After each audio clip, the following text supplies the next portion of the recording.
आलिंगन घडे आलिंगन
बाळू महाराज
आलिंगन घडे मोक्ष सायुज्यता जोडे ऐसा संताचा महिमा झाली बोलायाची सीमा तीर्थे पर्वकाळ अवघे पाया पे सकळ ऐसा संताचा महिमा झाली बोलायाची सीमा तुका म्हणे देवा त्यांची केल्या भावे सेवा ऐसा संताचा महिमा झाली बोलायाची सीमा पांडुरंगा करू प्रसाद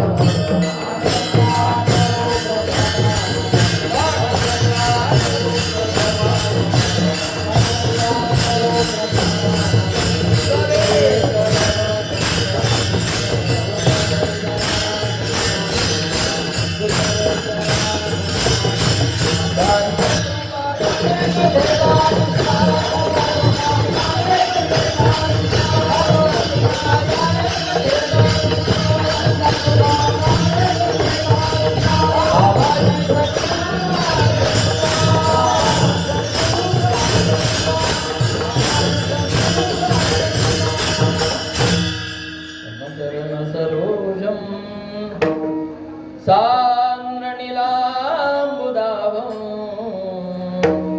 जगन्नीतपानिं मण्डनं मण्डनानं तरुणतुलसीमाला कंदनं कैजनेत्रं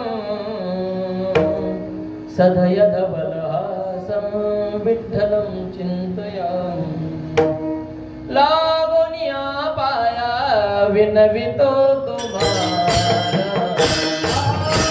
लागोनिया पाया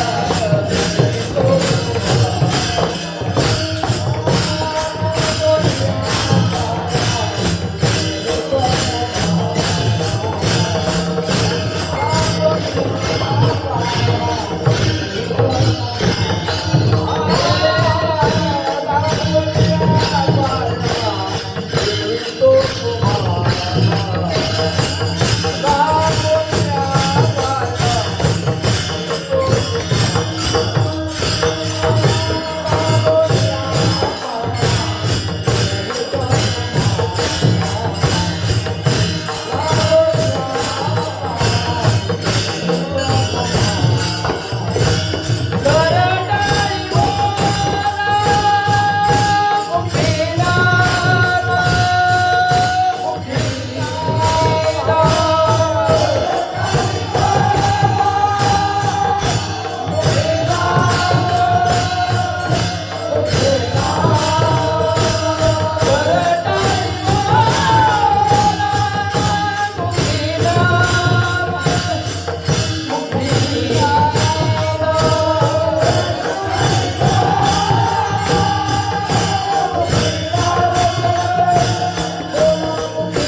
वरिष्ठं वातात्मजं वानरयूथमुख्यं श्रीरामदूतं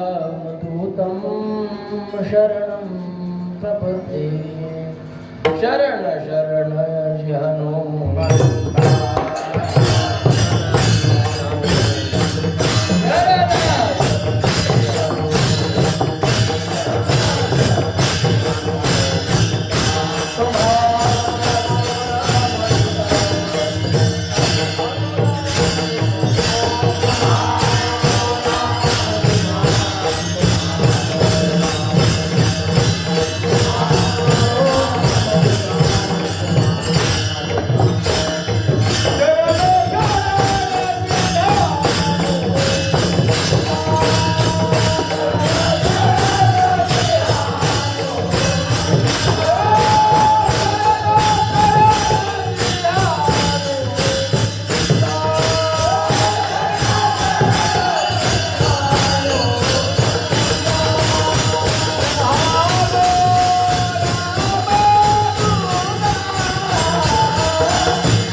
पूर्णस्य पूर्णमादाय पूर्णमेवावशिष्यते हरि ओम शांती शांती आलिंगन घडे मोक्ष सायुजता जोडे आईचा संताचा महिमा झाली बोला याची सीमा प्राप्त प्रसंगी कीर्तन रूपी सेवे करता निवडलेला अभंग जगतवंदे जगद्गुरु देवतील सुप्रसिद्ध साधू श्रीमंत तुकोबाराय यांचा 4 चरणाचा आणि संताचा महिमा वर्णन करणारा अभंग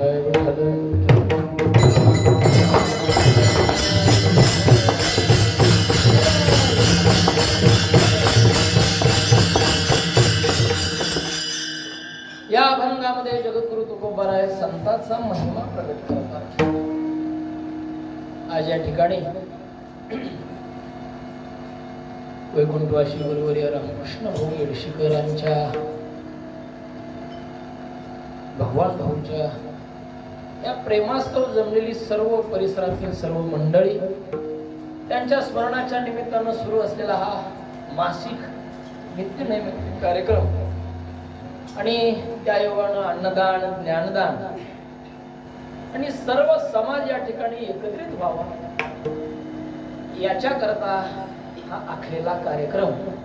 या कार्यक्रमामध्ये उपस्थित सर्व भाविक भक्त परिसरातील भजनी मंडळी महाराज मंडळी आमचे गोविंद महाराज यांच्या मार्गदर्शनाखाली सुरू असलेला हा कार्यक्रम आहे. आज या ठिकाणी अन्नदानाची ज्ञानदानाची सेवा जी आहे ती आमचे सर्व भेटेकर भजनी मंडळ गावकरी मंडळ यांच्याकडून माझ्याकडे आलेले आहे. अन्नदानाची त्यांची सेवा आहे. दूरवरून येऊन या ठिकाणी अन्नदान करणं हे भाऊंच्या प्रेमास्तव त्यांच्या ऋणातून उत्तीर्णता होण्याकरता ही केलेली सेवा आहे. तसं तर संतांच्या ऋणातून मुक्त होताच येत नसतं. त्यांचं ऋण एवढं आपल्यावर झालेलं असतं एकदा देवाच्या ऋणातून मुक्त होता येईल पण संतांनी असे उपकार केलेले असतात उपकारातून माणसाला उत्तीर्णता होता येत नाही. असो त्यानिमित्तानं ही सेवा आहे. प्राप्त वेळेमध्ये आपण या अभंगाचा विचार करणार आहोत.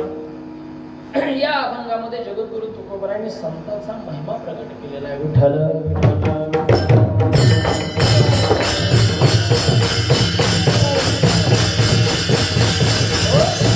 जगद्गुरु तुकोबारायांनी संतांचा महिमा एवढा प्रकट केलेला आहे.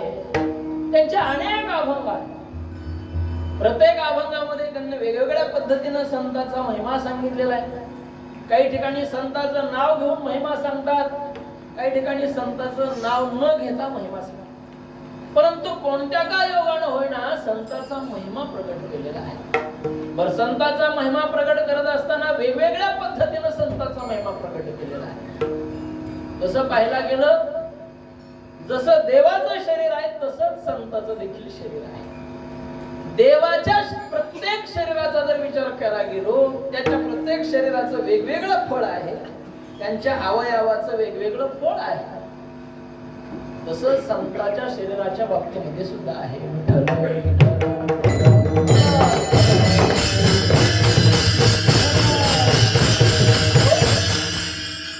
आपले हरिभक्त परायण चव्हाण महाराज यांनी एक रामकृष्ण भाऊ भगवान भाऊचं चरित्र लिहिलेलं आहे. त्या पुस्तकामध्ये वाचत असताना भाऊच्या जन्मकाळाच्या वेळेला त्यांनी एक प्रसंग त्या ठिकाणी लिहिलेला आहे. त्याच्यामध्ये त्यांनी असं लिहिलेलं, भाऊचा माथा म्हणजे काय, भाऊचे गाल म्हणजे काय, भाऊची छाती म्हणजे काय, भाऊचे हात म्हणजे काय, भाऊची कमर म्हणजे काय, भाऊचे पाय म्हणजे काय. जसं देवाच्या बाबतीमध्ये एकनाथ महाराजांनी भावार्थ रामायणामध्ये प्रभू रामचंद्राचं डोक्याच्या केसापासून पायाच्या नखापर्यंत जसं नखशिकांत वर्णन केलेलं आहे, तसं भाऊचं वर्णन त्या ठिकाणी आलेलं आहे. मला सांगायचं एवढं, जसं देवाचं वर्णन आहे तसं संतांचं आहे.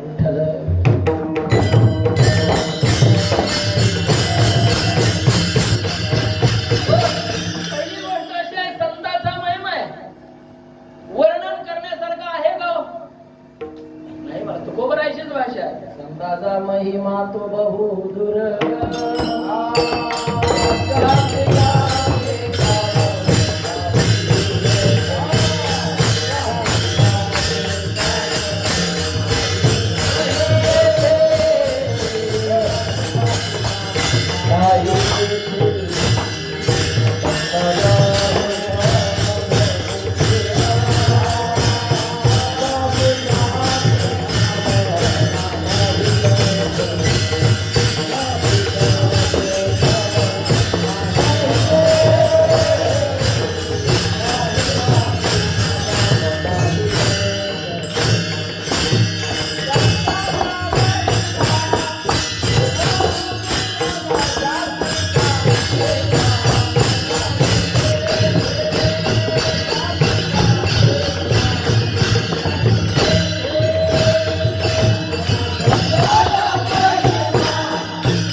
शाब्दिक लोकांचं या ठिकाणी काम नाही, आपण आधार करून घ्यायचं तार्किकाचं सुद्धा काम. कधी कधी तार्किक बुद्धी महिमा सांगण्याचा प्रयत्न करू शकते, आधार म्हणून घ्यायचं नाही, पण तरी आधार करायचं आहे बाबा. म्हणून शाब्दिक म्हणजे शब्दानं पंडित, शब्द प्रभू, ज्याला अनेक शब्दाचं ज्ञान असतं, व्याकरणाचं ज्ञान असतं, अर्थाचं देखील ज्ञान असतं, तो मनुष्य संतांचं वर्णन करायला लागला. वर्णन करायला लागला, वर्णन एवढं वर्णन करायला लागला की काय संतांचा महिमा आहे, काय संतांचा महिमा आहे. तरी तो शब्द पंडित जरी असला तरी शब्दानं संतांचं वर्णन करता येत नाही का?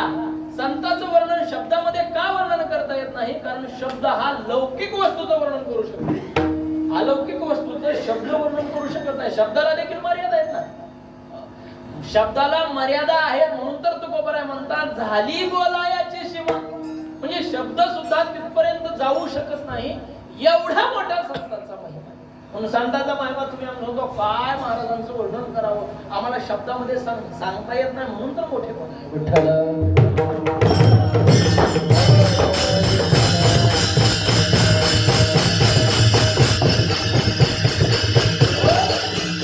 संतांचा महिमा एकतर वर्णन करता येत नाही, आणि म्हणून एवढा महिमा जरी असला तरी वर्णन करता येणार नाही. म्हणून तुकोबाराय सांगतात की संतांचा महिमा हा दुर्गम आहे. कोण्याही सर्वसामान्य माणसाला संतांचा महिमा वर्णन करता येणार नाही. लोक म्हणतात ना, काय करावं म्हणले भाऊ होते त्यावेळेस आम्हाला काय कळालं. तुला कळालं असतं तर ते लौकिकात झाले असते. सर्वसामान्य माणसाला जर संत कळाले असते तर संत हा लौकिकाचा विषय झाला असता. संत लौकिक आहेत का नाही, संत गेल्यानंतर त्यांची महती कळते का, असताना कळत नाही, म्हणजे तुमच्या आमच्या लोकांच्या बुद्धीचा तो विषय होऊ शकतो. म्हणून त्यावेळेला ते आपल्याला कळत.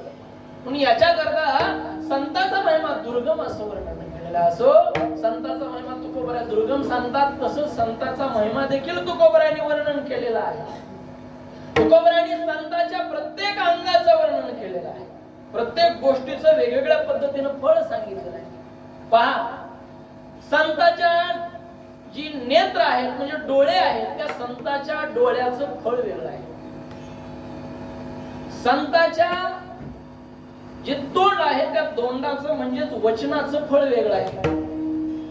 संतांच्या हाताचं फळ वेगळं आहे आणि संतांच्या पायाचं फळ वेगळं आहे. तुकोबराने वेगवेगळ्या पद्धतीने वेगवेगळं वर्णन केलेलं आहे.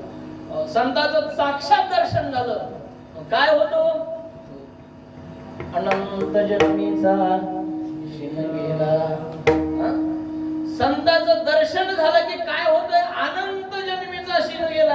अनंत जन्मामध्ये जो जन्म मरणाचा जो फेरा होता, त्या फेऱ्यामध्ये जे मी थकलो होतो, बहु केली वनवन आणि पायपिटी झाला शिन. ही पायपिटी शिन कोणता आहे? जन्म मरणाचा. मग याच्या बंधनातून जर सुटायचं असेल तर काय करावं लागेल? तर महाराज संतांचं दर्शन घ्यावं लागेल.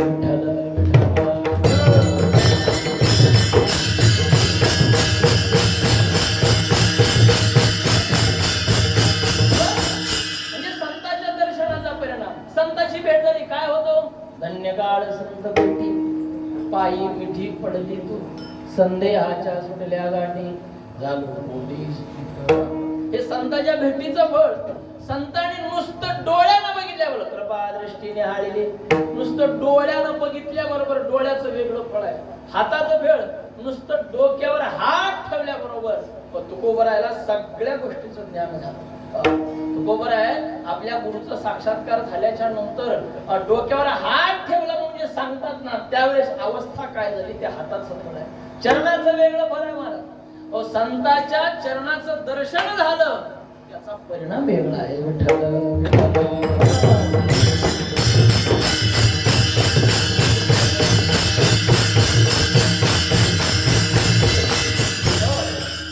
सर्व सुखाजी येथेची ओढली, संतांची देखील चरणा म्हणजे संतांचं पायाचं दर्शन झालं तर त्याचं फळ वेगळं आहे. आणि याच्यापेक्षा जर संतांच्या पायाचे रजकण जर आपल्याला लागले तर त्याचा परिणाम वेगळा आहे. संत रजकण लागता सहज वासनेचे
संतांच्या पायाची धूळ आपल्या अंगाला स्पर्श झाला, त्याचा परिणाम वासनेचे बीज जुळली जाय. वासनाच अंतःकरणामध्ये शिल्लक राहत नाही, आणि ज्याच्या अंतःकरणात वासना राहत नाही त्याला जन्म आहे का?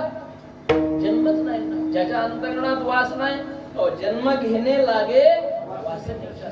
वासना अंतःकरणात असली तर जन्म घ्यावा लागतो. म्हणून याच्याकरता संतांच्या प्रत्येक अंगाचं वेगवेगळं महत्व, वेगवेगळा महिमा, प्रत्येक गोष्टीचा संतांच्या महिमा वेगवेगळा आहे. सगळं आपल्याला सांगत बसायचं नाही.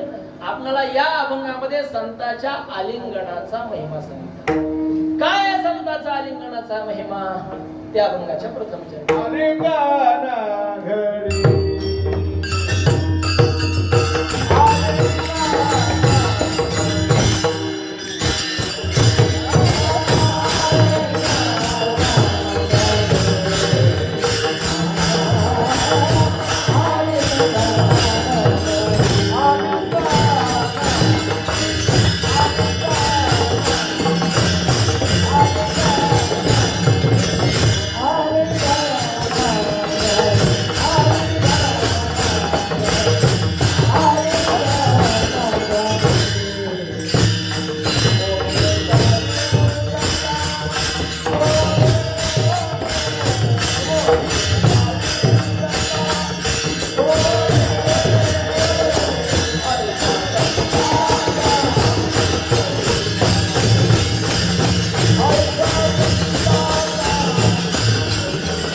जगद्गुरु तुकोबाराय सांगतात की संतांच्या आलिंगनाचा काय फळ आहे. संतांच्या आलिंगनाचा महिमा काय, संताला आलिंगन दिल्यानंतर परिणाम काय काय आहे. व्यवहारामध्ये 3 प्रकारच्या आलिंगनाचा विचार केला. एक पहिलं आलिंगन आहे द्वेषमूलक आलिंगन. जे द्वेषाने दिलं जातं त्याला द्वेषमूलक आलिंगन. दुसरं आहे काममूलक आलिंगन. विषय रूपी वासनेनं जे केलं जातं आलिंगन, त्या आलिंगनाला काममूलक आलिंगन असतं. आणि तिसरं आलिंगन आहे प्रेममूलक आलिंगन.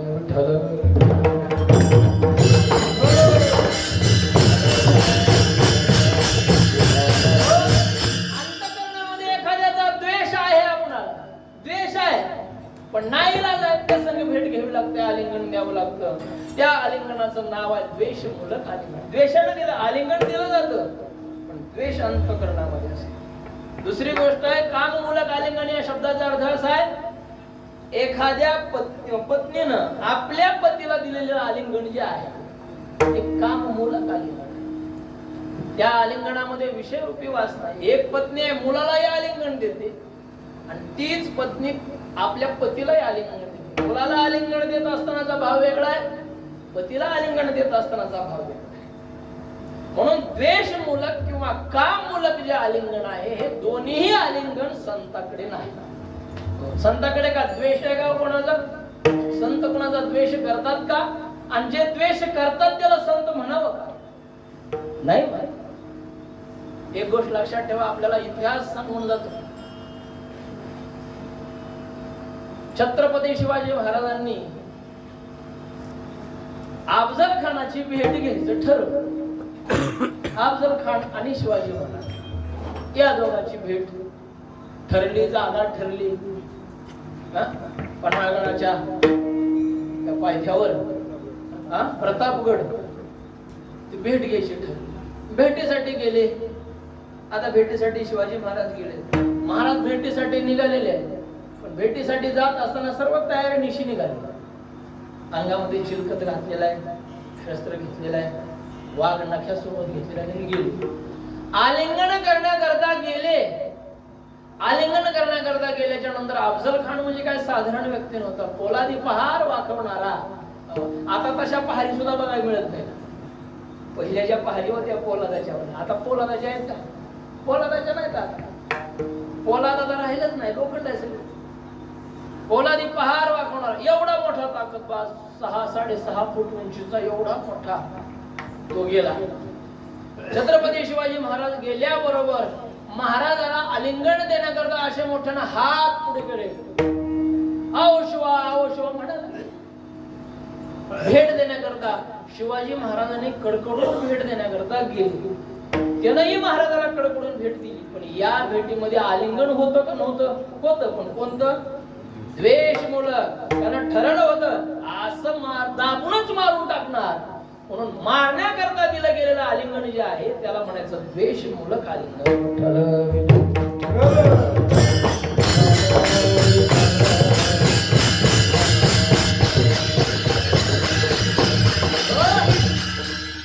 महाराजाविषयी त्याच्या अंतःकरणामध्ये प्रेम नव्हतं, द्वेष होता महाराज. जाऊ द्या, हे आपल्या शिवाजी महाराज वगैरे. महाभारताकडे चला. महाभारतामध्ये धृतराष्ट्र आहे. धृतराष्ट्रानं सुद्धा एकदा भीमाशी आलिंगनाची इच्छा व्यक्त केली. म्हणलं भीमा, मला तुला लय कडकडून मिठी मारावी वाटायला. धृतराष्ट्र जसा होता तसा नावामध्ये होता, तसा तो धूर्त देखील होता.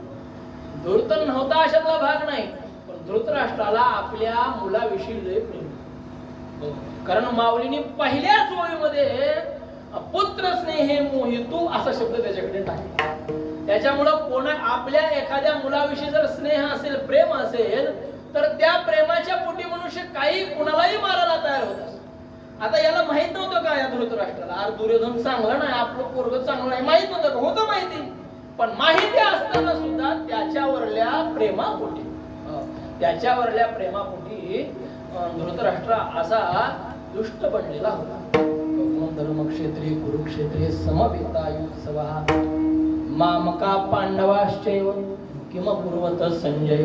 हा श्लोक आहे. तर माऊलींनी त्याचा भाव नियमानं माझे पोरं काय करायलेत असं म्हणायला पाहिजे होतं. माऊलींनी सांगितलं तरी पुत्र स्नेह मोहितो धृतराष्ट्र शे पुसतो सांग संजया मातू कुरुक्षेत्रीची. म्हणजे पुत्राच्या स्नेहानं मोहित झालेला हा धृतराष्ट्र.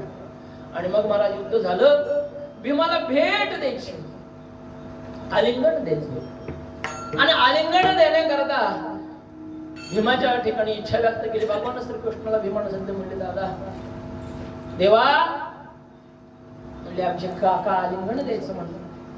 ठीक आहे म्हणजे भगवंताच्या लक्षात आलं लगेच आपण असं सांगतात. त्यावेळेस भगवंताने जेवढा भीम आहे ना तेवढ्याच मापाचा एक लोखंडाचा असा पुतळा तयार केला.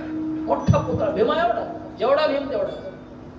आणि आलिंगन देण्याकरता म्हणून ज्या वेळेस भीम सगळे हे धर्म अर्जुन नकुल सहदेव सगळे ज्यावेळेस एकत्रित आले भगवान श्रीकृष्ण सोबत होते. आंधळा असल्यामुळे याला दिसत नव्हतं नेमकं काय. आणि मग ज्यावेळेस त्याने सांगितलं ये भीमा ये म्हणलं लवकर ताबडतोब ये म्हणला मला तुला भेटावं असं वाटलं माझ्या अंतकरणात तुझ्याविषयी तळमळा ये लवकर जवळ ये. म्हणून भीमा असं हो हो काका म्हणत तो पुतळा पुढे लोटला. पुतळा पुढे लोटल्याबरोबर हे मिठी मारली महाराज. मिठी लोखंडाचा पुतळा बोखणा पूर्ण एवढी ताकद त्याच्यामध्ये. म्हातारा साधं नव्हतं महाराज, साधं म्हातारा नव्हतं, ताकदवार म्हातारा. महाराज असं मारलं. मला सांगा हे धृतराष्ट्राचं जे भीमाला दिलं गेलेलं आलिंगन कोणतं आलिंगन आहे? द्वेष मला विठ्ठल विठ्ठल.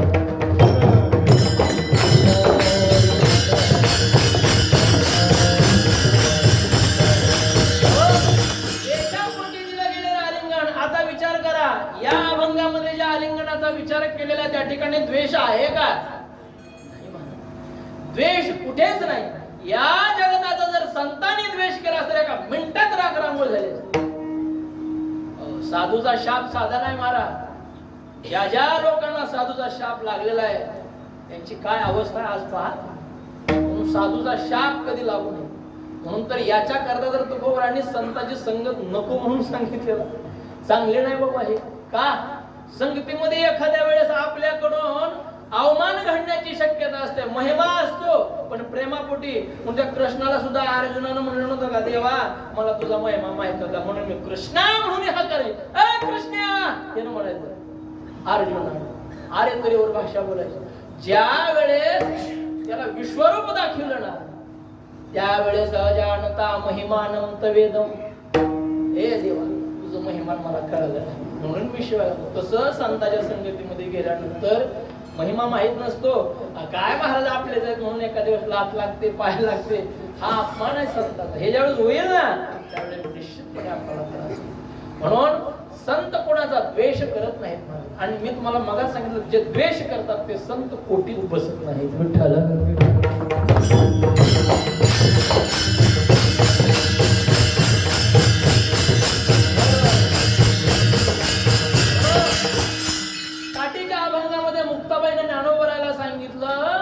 विश्वरागे झाले वन्नी आणि संती सुखे व्हावे पाणी. त्या तुकोबरायला मंबाजी बुवानं काट्याच्या काठीनं मारलं होतं.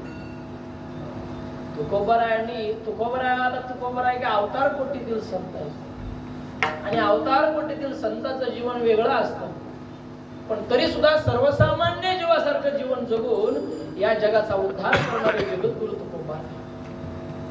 म्हणून मंबाजी बुवानं काट्याच्या काठीनं तुकोबरायला मारलं. तुकोबरायांनी मंबाजी बुवाला काय म्हटले का नाही देवाबरोबर भांडण करायला सुरुवात केली. देवा काय माझं कुठं चुकलं सांगा. हे देवाला बोलायला लागले. मंबाजी बुवाला काय म्हटले नाही. उलट तुकोबरायांनी मंबाजी बुवाला आपल्या कीर्तनाचा श्रोता नाही म्हणून त्याच्या घरी बोलवायचं. ही संतांची भाषा आहे. दया क्षमा ज्याची अंगी ज्याच्या अंगामध्ये दया आहे ज्याच्या अंगामध्ये क्षमा आहे तेच खरे संत. संत कोणाचा द्वेष करत नसतात. जरी वाटत असलं महाराज माझ्यावर रागवले होते असं नाही. बऱ्याच वेळेस आमच्या परिसरामध्ये आपले नायगावच्या परिसरात आपले नायगावचे जनाबाबा होते. तुमच्यात भेट झाले असेल. शिवाय कीर्तनच नव्हतं. अशा शिवाय द्यायचे बाबा की बस. आणि भजनालाही वाटायचं बाबांना आज मला शिवे दिले म्हणजे शिव्या आयमायावर शिव द्यायची बाबा साधी नाही शिव आयमायावर शिव द्यायची जाणार बाबा कीर्तन भजनाला सुद्धा साधा असं बोलतच नव्हतं रसाळा रसाळ्या म्हणायचे सुतारा सुतारड्या म्हणायचे असं म्हणायचे पण त्यांच्या म्हणण्यामध्ये द्वेष होता का द्वेष नाही महाराज हे प्रेम आहे बोलण्याची पद्धत आहे तशी संताच्या अंतःकरणामध्ये संताचं अंतःकरण मोठं असतं मोकळ्या पद्धतीचं असतं पाठीमागचं म्हणजे आताच तुम्हाला सांगतो आमचे निवृत्ती महाराज होते त्यांचं कीर्तन तुम्ही ऐकले असते तर बाबाची शिव्याशिवाय कीर्तन नसायचं आणि जर बाबाने आज शिव्या दिला नसत्या तर लोकांना वाटत आज काय कीर्तन पडलंच काही हो कारण बाबाने शिव्या दिल्या नाही तर विठ्ठल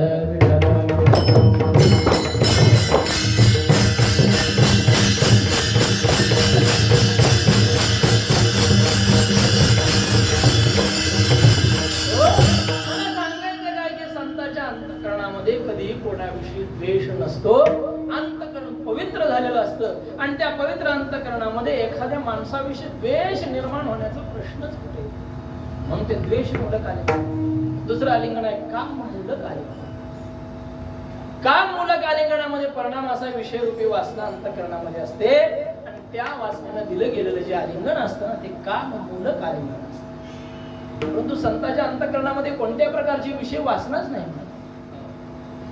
तुकोबरायकडे एक वेश्या पाठवली त्यावेळेस सुद्धा तुकोबरायची भाषा काय जायो माते न करी साया आम्ही विष्णुदास आम्ही विष्णुदास हे आमच्याकडे नाहीच कारण आम्ही ते सगळ्याचा निराश करून दिलं काम क्रोध बंदी खाली तुका म्हणे दिले दुनी इंद्रियाचे धनी आम्ही झालो गोसावी काम पायावर घातलेलं आहे काम नाही काम नाही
आत्मानं चेद विजानीयात् अयम आत्मा इति पुरुषः किमिच्छन् कस्य कामाय शरीरं संयोजय किमिच्छन् कस्य कामाय म्हणजेच काम नाही इच्छा काय आहे का काहीच नाही काम या शब्दाचा अर्थ विषय आहे असंच नाही काहीतरी अंतःकरणामध्ये इच्छा आहे काम नाम इच्छा मग ज्याच्या अंतःकरणात इच्छा तो संत आहे तो संतच नाही ज्याच्या अंतःकरणातल्या सगळ्या इच्छा किमिच्छन् कस्य कामाय तो ज्याला माझा आत्मा आनंद स्वरूप आहे असं ज्ञान झालेलं आहे आत्मानं चेत विजानीयात् अयम आत्मा इति पुरुषः किमिच्छन् कस्य कामाय शरीरं संयोजय किमिच्छन् म्हणजे काय इच्छा आहे त्या पुरुषाला कोणत्या प्रकारची इच्छा नाही म्हणून संताला दुसऱ्या कोणतीच इच्छा नाही संतांच्या अंतःकरणामध्ये कामच नाही तर ते काम मूलक आलिंगन होणार कसं? नाही मला द्वेष, काम आणि तिसरा आलिंगनाचा प्रकार आहे प्रेम मूलक आलिंगन. ज्या आलिंगनामध्ये आपलं सर्वस्व प्रदान करून देणं दिलं जातं त्याला प्रेम मूलक आलिंगन म्हणतात. आणि या अभंगामध्ये विचार केला जे आलिंगन सांगितलेलं आहे ते आहे प्रेम मूलक आलिंगन. भगवान श्रीकृष्णानं अर्जुनाला ज्या वेळेस भेट दिली, कडकडून मिठी मारली, त्यावेळेला हे हृदयीचे ते हृदयी घातले. काय घातले हो? जे आत्मस्वरूपाचं ज्ञान आहे ते ज्ञान सहजच या आलिंगनाचा परिणाम. तसा देवाचा तो परिणाम आहे ना, तसा संताचा आलिंगनकडे मोक्ष सायुज्यता जोडी. संतांच्या आलिंगन झालं, कडकडून मिठी मारली संतांनी, त्याचा परिणाम मग काय केलं महाराज? आपणा सारखी करीती तात्काळ नाही काळ वेळ याला. हे हृदय जे ते हृदय घालणं काय आणि आपणासारखं करणं काय, हा आलिंगनाचा परिणाम आहे. कारण संताकडे फक्त प्रेम असतं महाराज, प्रेमाशिवाय दुसरं काय नाही. आणि संताकडे निरातिशय प्रेम. संताकडे कोणतं सातिशय प्रेम नाही, कोणता विषय ठेवून संत प्रेम करत नाहीत. संत अपेक्षा ठेवून प्रेम करतात का? नाही मला संताकडे कोणत्या प्रकारची याच्याकडून मला काय मिळवावं अशा प्रकारच्या अपेक्षा संताकडे नसते. संत प्रेम करतात ते कोणत्याही प्रकारची अपेक्षा न ठेवता प्रेम करतात. आणि जी माणसं अपेक्षा ठेवून प्रेम करतात, वा वा वा वा या भेटीवर काय महाराज तुम्ही काय चांगले, हे असं म्हणणं वेगळं आणि प्रत्यक्षात त्यांच्यावर प्रेम असणं वेगळं. पण संताकडे प्रेम होतं. ते का उगं तोंडावर गोड बोलायचे महाग पडले शाने ते असं म्हणणारे नव्हते. असं नसतं महाराज, संत तसे नसतात. संताकडे निरागस प्रेम असतं. जसं लहान मुलांचं प्रेम असतं ना, अंतःकरणामध्ये कोणत्याही प्रकारचा विकार नसता केलेलं प्रेम. म्हणून तुकोबराय सांगता संत संगे सर्व काळ अखंड प्रेमाचा कल्लोळ. नुसतं प्रेम नाही, प्रेमाचा कल्लोळ आहे महाराज. एवढं प्रेम आहे संताकडे, तुम्ही जाऊन तर बघा. सांगतात आलिंगन प्रेम मूलक आलिंगन आहे. आणि या आलिंगनाचा परिणाम, या आलिंगनाचं फळ काय? नुसतं आलिंगन झालं मोक्ष सायुज्यता जोडी, मोक्षाची प्राप्ती होते संतांच्या आलिंगनाचा. एवढा मोठा परिणाम काय महाराज, काय महिमा आहे हे शब्दामध्ये वर्णन करता येत नाही. कारण मोक्ष काय सोपा आहे का? मोक्ष कोणालाही मिळतो का? नाही महाराज, मोक्ष अधिकाऱ्याशिवाय मिळत. उगा कुणी गेलं मोक्ष बाजारात जाऊन घेऊन आला असं होत नाही. असं नाही, मोक्ष कोणालाही मिळणारी वस्तू नाही. मोक्ष सगळ्यांना मिळू शकते पण अधिकाराशिवाय मिळत नाही.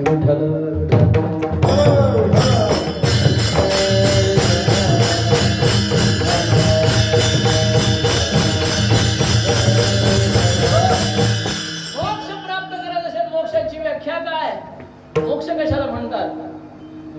आत्यंतिक दुःखाची निवृत्ती आणि परमानंदाची प्राप्ती. विचारसागरामध्ये मोक्षाचे लक्षण, मोक्षाची व्याख्या काय? आत्यंतिक दुःखाची निवृत्ती आणि परमानंदाची प्राप्ती, त्याला मोक्ष म्हणतात. सगळ्या दुःखाचा नाश होऊन आनंद प्राप्त होणं, परमानंद प्राप्त होणे मोक्षाचं स्वरूप आहे. मग हे सहजासहजी म्हणतं का?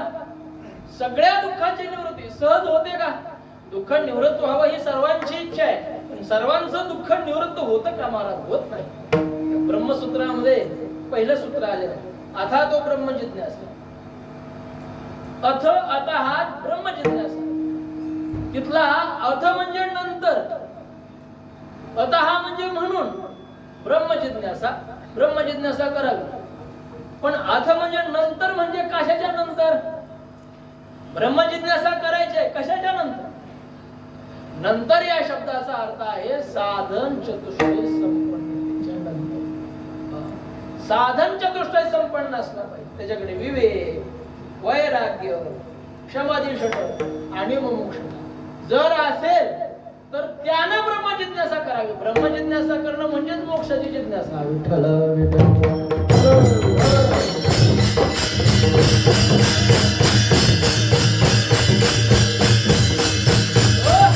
ब्रह्माची प्राप्ती होणं म्हणजेच मोक्षाची प्राप्ती आहे. कारण ब्रह्माच्या ठिकाणी दुःख नाही. ब्रह्माच्या ठिकाणी दुःख आहे का? नाही. ब्रह्माच्या ठिकाणी दुःख, ब्रह्माच्या ठिकाणी दुःख नाही. नाही. म्हणून त्याच्या ठिकाणी जसं दुःख नाही तसं मोक्षाच्या ठिकाणी दुःख नाही. ब्रह्मजिज्ञासा करताना जर साधन चतुष्ट संपन्नतेची गरज आहे, तसं मोक्ष प्राप्त करायचा असेल तर त्याला सुद्धा महाराज अधिकारी पाहिजे. मोक्षाचा सुद्धा अधिकारी असतो. तसा तर प्रत्येक गोष्टीचा अधिकारी आहे. भक्तीचा अधिकारी वेगळा, वैराग्याचा अधिकारी वेगळा, प्रत्येकाचा अधिकार, प्रपंचाचा सुद्धा अधिकारी वेगळा आहे. मला संसार कुणाला कुणीही करू नये. ज्याला होत असेल त्यानं करावं, नाहीतर बायकोच्याशिवाय खाण्यापेक्षा न केलेला बरा. प्रपंच सोपं आहे का? मला सांगा तुम्ही, प्रपंच नाही सोपं आहे. सहजासहजी होणारी गोष्ट आहे का? नाही महाराज, त्यासाठी सुद्धा प्रयत्न करावा लागतो. एक तर लग्न जमवण्यासाठी प्रयत्न, नाही जमलं तर पुन्हा प्रयत्न, जमलं तर पुन्हा प्रयत्न, लग्न झाल्यावर पुन्हा प्रयत्न, या सगळ्या सुखामध्ये प्रयत्न. या सगळ्या गोष्टीचा विचार केला तर अधिकारी. म्हणून मोक्षाचा सुद्धा अधिकारी आहे. पण मोक्षाचा अधिकारी असताना सुद्धा संतांच्या आलिंगनामुळे कसं होऊ शकतं, हा संतांचा महिमा. जी होत अपूर्व काय सांगा, अपूर्व काय? आपल्या बोलण्यात अपूर्व, आपल्या मिळवण्यात अपूर्व. अपूर्वता ज्याला म्हणतात, जी गोष्ट सहजासहजी शक्यच नाही, नाही नाही होऊ शकत नाही, ती गोष्ट होणं, याचं नाव अपूर्व. विठ्ठल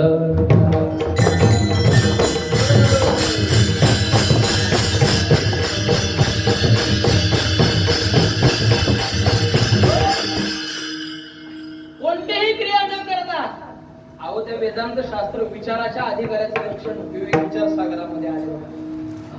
ज्यांना या जन्मामध्ये या पूर्वजन्मामध्ये निष्काम कर्म उपासना केलेली आहे, जो साधन चतुष्टय संपन्न आहे, आणि तो श्री गुरुला शरण जाण केलेला आहे, असा तो वेदांत शास्त्राच्या विचाराचा अधिकारी, हा श्रवण करण्याचा अधिकारी, वेदांत शास्त्र ऐकण्याचा अधिकारी. हा कोण? त्यानं पूर्वजन्म निष्काम कर्म उपासना. हवा आम्ही ज्यावेळेस संतांकडे जात असतो त्यावेळेस आपल्याकडे किती पाप असतं त्याची गणती नाही. अंतःकरणामध्ये मल विक्षेप आहे, मल विक्षेप रहित असेल तर अधिकारी आहे.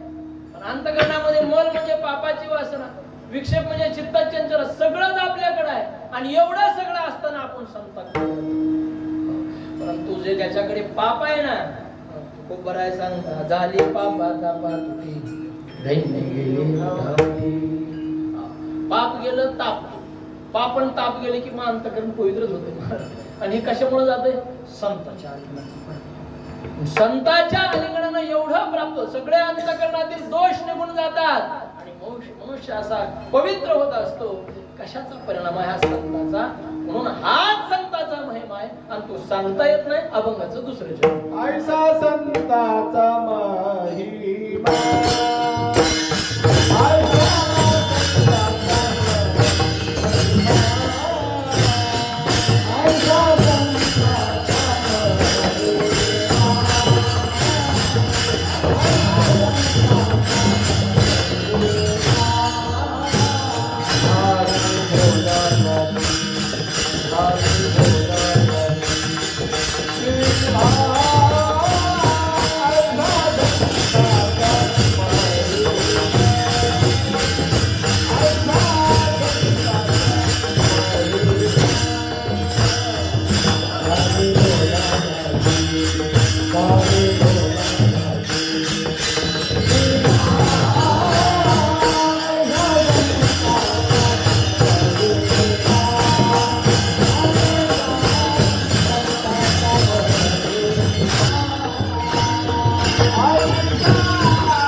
तर वर सांगितलं होतं. एवढं मोक्ष न मिळणारी वस्तू संतांच्या लिंगणानं सहज प्राप्त होणार ऐसा संतांचा. आणि अशा प्रकारचा हा संतांचा महिमा असल्यामुळं तुम्हाला सांगतात आता ह्याच्या पुढे काय मिळालंय बोलायची गोष्ट. एवढा जर प्राप्त होत असेल तर याच्या पुढे जाऊन आता काय सांगावं, याच्या पुढे जाऊन सांगू काय येत झाली बोला याची सीमा, बोलण्याची मर्यादा संपली. याच्या पुढे काय मिळणार आहे बोलता येणारच नाही. शब्दाच्या पलीकडे महत्वाचे प्रमाणे नाही दिले अभय अभय दान अक्षय स्वरूपाचं दान दिल्याच्या नंतर त्या अक्षय स्वरूपाचं वर्णन शब्दामध्ये करता येईल. झाली बोलायाची सीमा तीर्थे पर्व काळ अवघे पायाते. गोबराय सांगतात संतांच्या पायाजवळ सगळे तीर्थ तीर्थे तीर्थ आणि पर्व काळ. पर्व काळ म्हणजे ग्रहण आदी पर्व काळ. पर्व काळ म्हणजे महाशिवरात्री पर्व काळ, रामनवमी, कृष्णाष्टमी हे भागवत धर्मातील पर्व काळ आहेत. नाही पर्व विशेष भागवत धर्मी म्हणून पर्व काळ म्हणाला. रामनवमी, कृष्णाष्टमी हे पर्व काळ. या पर्व काळाला केलेलं जे पुण्य असतं ना ते पुण्य 100 पटीनं जास्त असतं. परंतु तुकोबाराय सांगतात सगळे तीर्थ आणि पर्व काळ अवघे पाया पेस. एक गोष्ट सांगता आपली वेळ झालेली आहे. ओपटे बाबा म्हणायचे काय असायचं, बाबा चातुर्मासामध्ये राहायचे आणि चातुर्मासामध्ये राहत असल्यामुळे बाबा सकाळी 4:30 वाजल्यापासून जवळजवळ 6 वाजेपर्यंत स्वतः पाठ ऐकायला जायचे. ऐकायला पाठ ऐकायचे. 6 वाजल्यापासून पुन्हा बाबाची पाठ सुरू व्हायची. 10 वाजेपर्यंत बाबा पाठ सांगायचे. 10 10:30 वाजेपर्यंत तोपर्यंत बाबा पाठ सांगायचे. आणि एवढे सगळे पाठ सांगायचे झाले मग बाबा आंघोळीला जायचे. म्हणजे काय 4 वाजता उठून आंघोळ करत होते बाबा. तर बाबाला विचारलं काय बाबा, म्हटलं तुम्ही उठलं की सगळे महाराज लोक पहाटे 4 वाजता 2:30 वाजता आंघोळ. बोधे बाबा होते ना बाबा 2:30 आंघोळ करायचे. आणि मग बाबा म्हणलं बोधे बाबा 2:30 आंघोळ करत मग तुम्हाला काय होईल 2:30 आंघोळ. बाबा म्हणायचे येड्यात तुला काय माहिती आहे. म्हणजे काय झालं तुला एक गोष्ट सांगतो. पंढरी महात्म्यामध्ये आलेली कथा आहे. शंकर सांगे पार्वती प्रती सकळ ही तीर्थे माध्यान काळी येते. मग मी किती वाजता जाऊ आंघोळ. आज सगळे तीर्थ दुपारी 12 वाजता आंघोळ करा तिथे येते. मग माझी अशी इच्छा म्हटले सगळ्या तीर्थात एकदा आंघोळ करून घेत होतो. सगळ्या तीर्थात एकदा आंघोळ झाली बदल मग पहाटे जावं का 12 वाजता सांग. सांगायचा भाग असा आहे की पुंडलिकाच्या जवळ म्हणजे शंकर सांगे पार्वती जवळी सकळी तीर्थे माध्यान काळी येती पुंडलिका जवळ. एवढं मला सांगायचं. पुंडलिकाच्या जवळ सगळे तीर्थ दुपारी येतात म्हणून आंघोळी 12 वाजता करीत असं नाही. पहाटे आंघोळ करत झाली ते सांगायचं प्रमाण आहे. म्हणून याच्याकरता सगळ्यात मला एवढं सांगायचं की सकळ तीर्थे माध्यान सगळे तीर्थ संतांच्या चरणाजवळ असतात. तीर्थे पर्व काळ अवघे पाया पे सकळ तुका म्हणे देवा त्यांची केल्या पालवे सेवा. म्हणून अशा संतांची सेवा केल्याच्या नंतर ती सेवा देवाला प्राप्त होते, देवाला मिळून जाते. ती सेवा केल्याच्या नंतर दुसरे पुन्हा कुणाची सेवा करण्याची इच्छा निर्माण होत नाही किंवा दुसऱ्या कुणाची सेवा करायची गरज नाही. इच्छा निर्माण होते म्हणायचा प्रश्नच नाही. दुसऱ्या कुणाची इच्छा करायची गरज नाही. तुकोबाराय सांगतात संतांची सेवा करा तुम्हाला सगळं देवाची सेवा करा. वेगळी देवाची पूजा करायची आपल्याला गरज नाही. आणि म्हणून ऐसा संतांचा महिमा झाली बोला याची सेवा.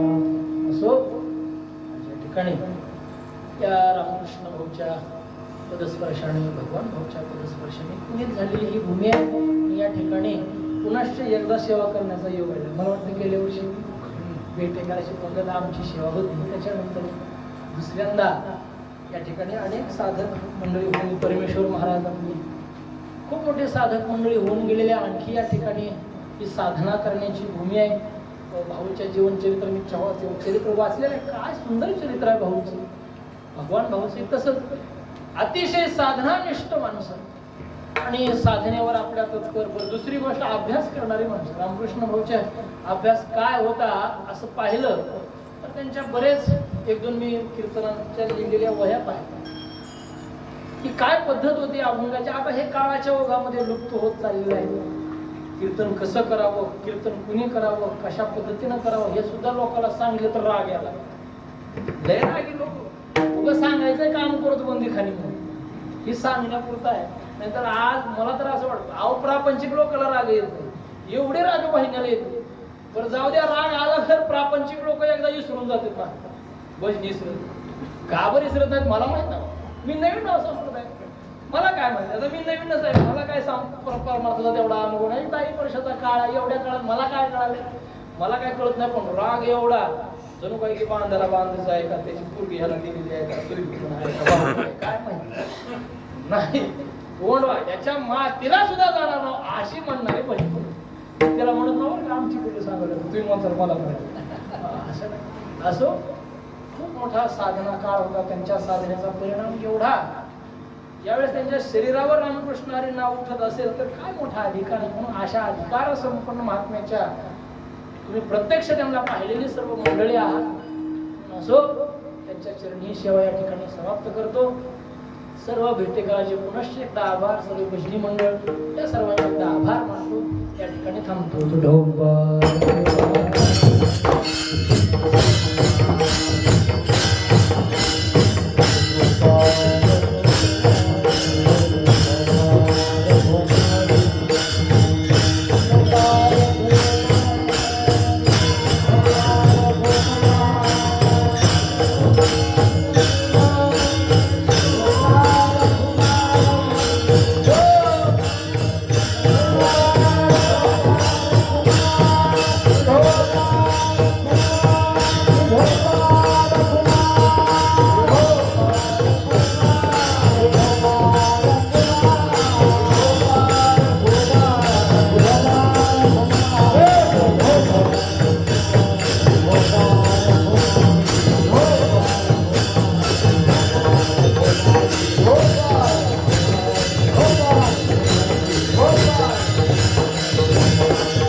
बारशिगाव, भारतगाव आणि केशवगाव.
हा